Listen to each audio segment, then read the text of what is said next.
TV.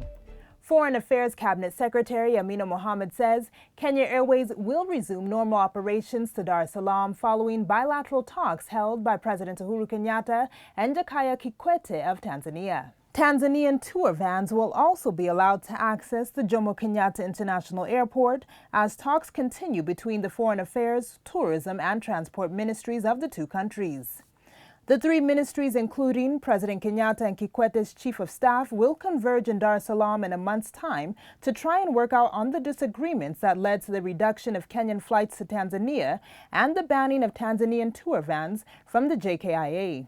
You know what, we are two neighbors, we are two members of the East African community. Our relationship is as cordial and as healthy and as solid as it should be. But it's true that even brothers and sisters in the same household would have issues from time to time.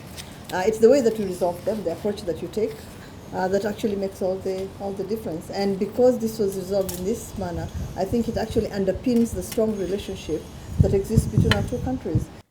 Deputy President William Ruto says former Premier Raila Odinga should be the last person to criticize the government on corruption. Ruto says a good number of the corruption cases now being investigated or prosecuted were committed while he was in government or by persons allied to him. He says the government cannot also be blamed for the complaints made against the Ethics and Anti-Corruption Commission, as it is an independent body. The deputy president made the comments at the AIC Missionary College in Eldoret, where he attended a church service. They should be the least people to try and point fingers at us. They were there when the Anglo-leasing was going on. They were there when the Ethics and Anti-Corruption of Matemu was set up. They were there when the original IEBC was set up. They are the ones who set up the IEBC that exists at the moment. So they should be the least to give us a lecture of any nature on the matters they are complaining about. We are cleaning up their mess. They should shut up. President Uhuru Kenyatta has returned to the country from Windhoek, Namibia, where he attended the inauguration of Hage Geingob as the country's third president. During his visit, the president opened the Kenya House in Windhoek, Namibia, which houses the Kenya High Commission. He also held bilateral talks with Tanzania's President Jakaya Kikwete away from the pomp of the inauguration on how to end the tour and travel hostilities between the two neighboring states.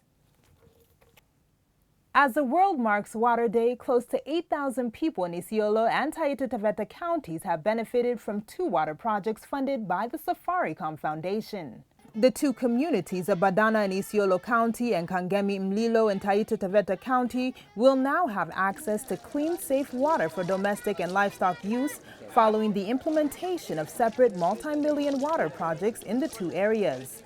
Safaricom Foundation spent a total of 59 million shillings on the two projects implemented by ActionAid. Sisi wakina mama kwanza tumepata nafuu kutosha.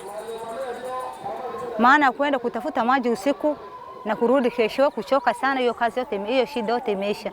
Tunapika kwa wakati, tunaenda shule kwa wakati, tunatengeneza nyumba yetu vizuri, hakuna vumbi, watoto hawana uchafu.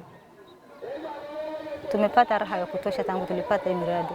And that's a wrap up of the day's top stories. I've been your host, Angela Wamboy. For more on these and other stories, log on to www.capitalfm.co.ke/TV.